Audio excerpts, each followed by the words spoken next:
Dear student, कैसे हैं आप सभी को हमारे इस यूट्यूब चैनल पर स्वागत है। जीके के महत्वपूर्ण प्रश्नों की बात करें तो ये जीएस के प्रश्न आपके एग्जाम के लिए बहुत महत्वपूर्ण है।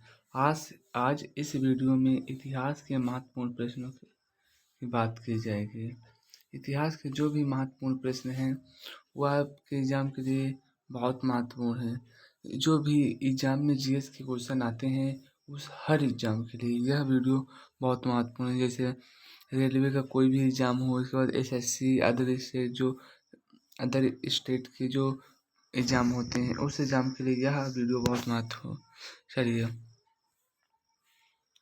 आज क्वेश्चन की बात करें तो क्वेश्चन नंबर 1, इनमें से कौन सुमेलित नहीं है? ऑप्शन 1, योग का जो दर, दर्श योग दर्शक का वो पतंजलि, दूसरा शाक कपिल, तीसरा न्याय गौतम, चौथा पूर्व मीमांसा बादरायण। इसका ऑप्शन सही है। इसका ऑप्शन जो करेक्ट है वो है डी, क्योंकि ये तीनों सही हैं। योग का पतंजलि है, शाक का कपिल है, न्याय का गौतम है, जो पूर्व मीमांसा है उसका जैमिनी है।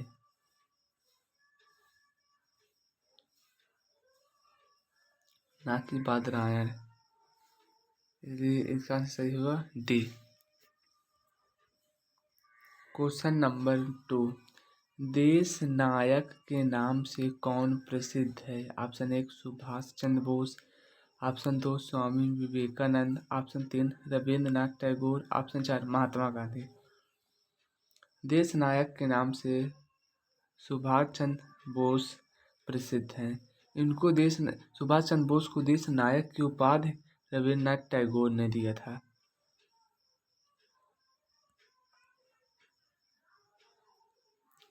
क्वेश्चन नंबर 3,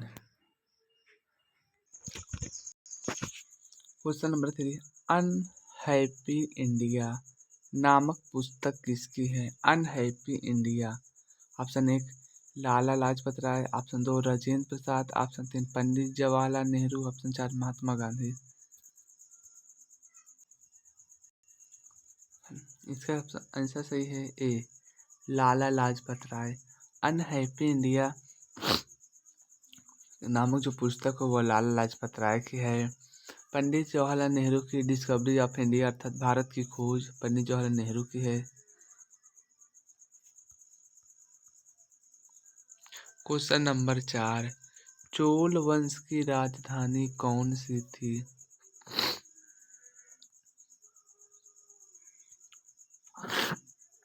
चोल वंश की राजधानी थी कौन सी थी? Option 1 Tanjore, option 2 Kanchipuram, option 3 बनवासी, ऑप्शन 4 देवगिरी। चोल वंश की राजधानी तंजौर थी। कांचीपुरम यह पल्लव वंश की राजधानी थी। कांचीपुरम पल्लव वंश की राजधानी थी। कदम्बों की राजधानी बनवासी थी। यादव वंश की राजधानी देवगिरी थी।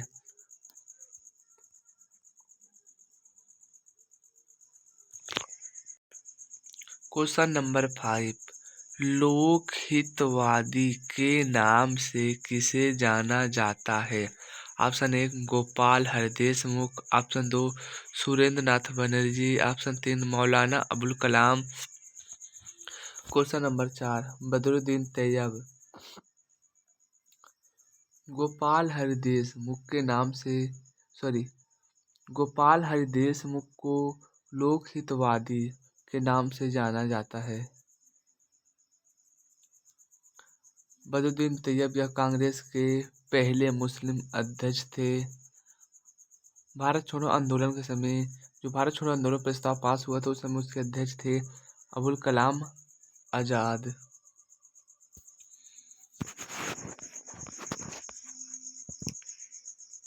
क्वेश्चन नंबर 6, मैं देश के बालू से भी कांग्रेस से भी बड़ा आंदोलन खड़ा कर दूंगा, यह नारा किसने दिया? Option 1 Mahatma Gandhi, option 2 Pandit Jawaharlal Nehru, option 3 doctor Rajendra Prasad. Option 4 स्वामी राम स्वामी नायकर। मैं देश के बालू से ही कांग्रेस से बड़ा आंदोलन खड़ा कर दूंगा, यह नारा महात्मा गांधी जी ने दिया था। क्वेश्चन नंबर 7, अखिल भारतीय किसान सभा का गठन कब और कहाँ हुआ? ऑप्शन ए 1936 लखनऊ में। ऑप्शन 2 1940 लखनऊ में। ऑप्शन 3 1925 लखनऊ में। ऑप्शन 4 1936 इलाहाबाद में। जो अखिल भारतीय किसान सभा का गठन 1936 में हुआ, जो लखनऊ में हुआ था।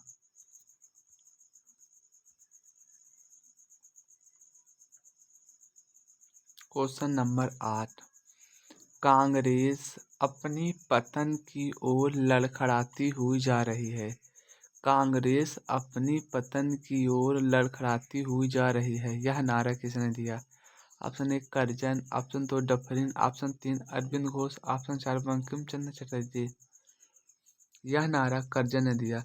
करजन ये कहता था कि कांग्रेस अपनी पतन की ओर जा रही है और मेरी यह हार्दिक इच्छा है कि इसे मरते हुए मैं देख लूं।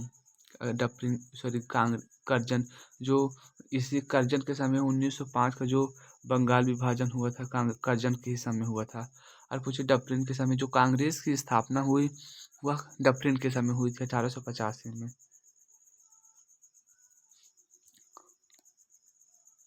क्वेश्चन नंबर 9,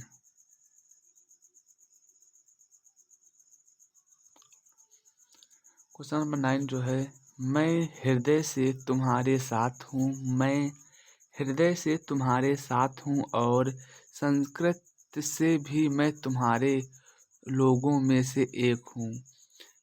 यह नारा किसका है? मैं हृदय से तुम्हारे साथ हूँ और संस्कृत से भी मैं तुम्हारे लोगों में से एक हूँ, यह नारा किसका है? ऑप्शन 1 एनी बेसेंट का। ऑप्शन 2 स्वामी विवेकानंद का। ऑप्शन 3 दयानंद सरस्वती का। ऑप्शन 4 योगी राज अरविंद घोष का। यह नारा एनी बेसेंट ने दिया था। एनी बेसेंट वाराणसी में रहते थे। ऑप्शन 2 जो विवेकानंद हैं, इन्हें स्वामी विवेकानंद, इन्हें स्वामी की उपाधि खेजड़ी राजा ने प्रसिद्ध जो दिया था। और इन्होंने 1893 में शिकागो में विश्व धर्म सम्मेलन में भाग लियो। वेदों की ओर लौटो, बैक टू वेदों की ओर लौटो, यह नारा सरस्वती ने दिया था, दयानंद सरस्वती। क्वेश्चन नंबर 10, भारत में 1872 में जनगणना किसके समय हुई? Option 1 Lord Mayo. Option 2 Lord Dufferin. Option 3 Lord Ripon. Option 4 Lord Curzon. जो भारत में सर्वप्रथम 1872 में जनगणना हुई, वह लॉर्ड मेयो के समय हुई थी, लेकिन यह नियमित जनगणना नहीं थी। लेकिन जो नियमित जनगणना 1881 में हुई, वह हुई थी लॉर्ड रिपन के समय। उसके बाद यह नियमित जनगणना जो हर 10 वर्षों बाद होती है। और पूछो 2011 की जनगणना, यह 15वीं जनगणना थी, लेकिन स्वतंत्र भारत की 7वीं। और पूछे ओवरऑल 1881 से लेकर 2011 तक यह 15वें नंबर की जनगणना थी।